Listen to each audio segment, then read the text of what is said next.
So we've got the England squad fresh off the press, the last of the one-take wonders on the phone, studio videos resuming soon, but let's get into this squad. And the headline is, I think I agree with almost all the calls here.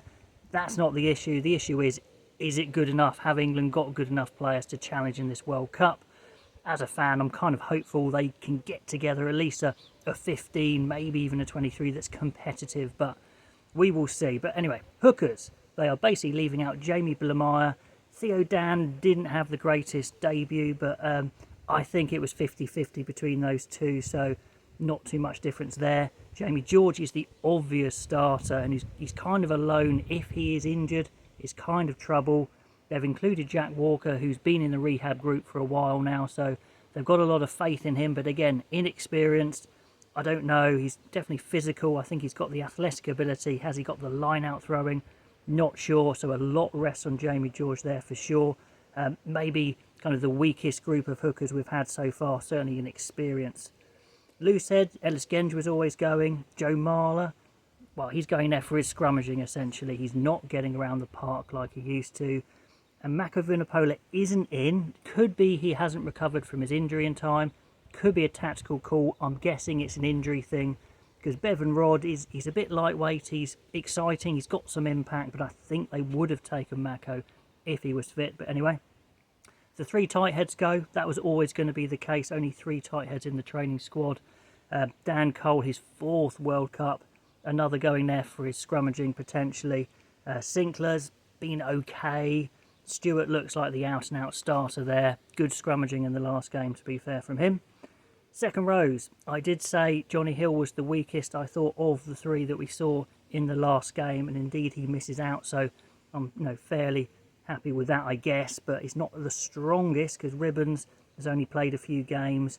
George Martin, I think, will be excellent, but young indeed, so very early days for him.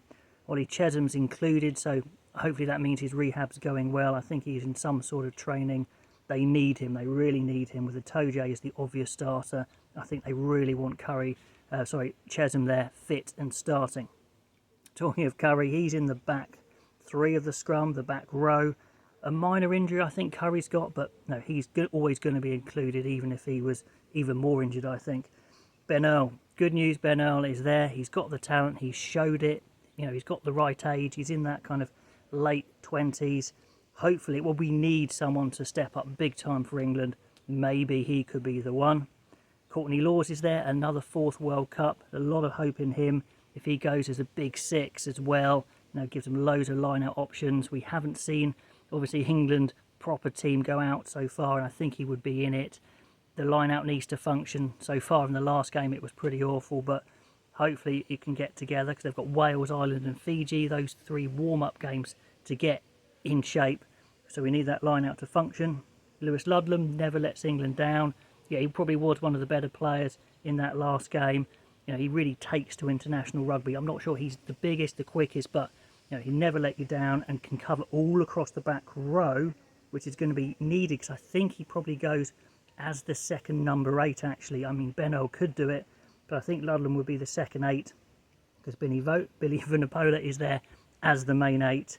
Jack Willis there as the other 7. And they're not taking Tom Willis, which is not a surprise, really. I think we'll see him again come the next World Cup, after the World Cup. And Tom Pearson had a lot to do in that last game. He needed a stellar game. Didn't quite get it. Again, I think we'll see him again. I've got no real problems him not making it this time because he needed really to have a stellar performance in the warm-up against Wales. Then they're taking 3 9s and 3 10s, so everyone makes it. It's not a particularly strong group of 9s. In fact, it probably is the weakest group of 9s we got so far. Kerr's kind of just looking like a late 30s player. Van Poortvliet still hasn't quite done it for England yet. We need him to fire. That's the hope. Van Poortvliet comes to play. Ben Youngs probably looks like the starter, maybe. Again, his fourth World Cup, but not the strongest compared to other nations. Owen Farrell there is the captain, probably the out-and-out starter at 10. George Ford and Marcus Smith, so 3 10s. I think it's the sensible play to have 3 of each. I've said that in previous videos. It does suck up other positions though, because in the back 3 and the backs, they're a little bit light in a way. We've got 4 centres and maybe 4 back 3. But then Elliot Daly is the guy that makes that up, because he can play centre and back three, so they need Elliot Daly on form. Lawrence goes, who can play 12 and 13. Manu Tuolangi, so it's probably going to be a Tuolangi 12, Lawrence 13. And Joe Marchant, I think, had his best game for England, actually, in that losing effort against Wales, so I'm glad he made it. Guy Porter, I think, was always an outside shot, so he doesn't make it. And Henry Slade, yeah, he misses out. I don't think that's the wrong call. I'd probably say he's become a bit of a Satsuma type player, you know, really smooth and rounded, but no edge at all. So I think that's the right call, especially when they were taking 3 10s. They had to cut somewhere, and he may well have been the victim of that. So the back three, the youngster Henry Arundel goes, and again, it's a bit of a hope, but we need him to set the tournament alight and really come to play. You know, he's 20, he's young, but he's got the talent. Could happen.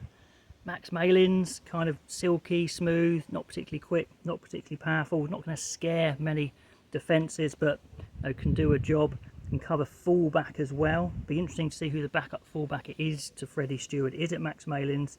I think it probably would be, actually, or maybe even Elliot Daly. Anthony Watson is there as your starting wing, so who starts with Anthony Watson? It's going to be interesting. It could well be Daly and Freddie Stewart as the back three with Anthony Watson, is my thinking. Anyway, I think it's as good as it could be. We need some things really to go well for England. We need Chesham to get back fit and firing. We need some of the youngsters to come to play properly, which they haven't so far. It's an outside shot. They've got 3 games to build. Is it good enough at the moment? I'm not too hopeful, but, you know, we will see. They've got time. Okay, let me know what you think of that squad. Is it weak? Is it middle? Is it strong? Can they get a strong team out of it? All the comments below, and I'll catch you next time.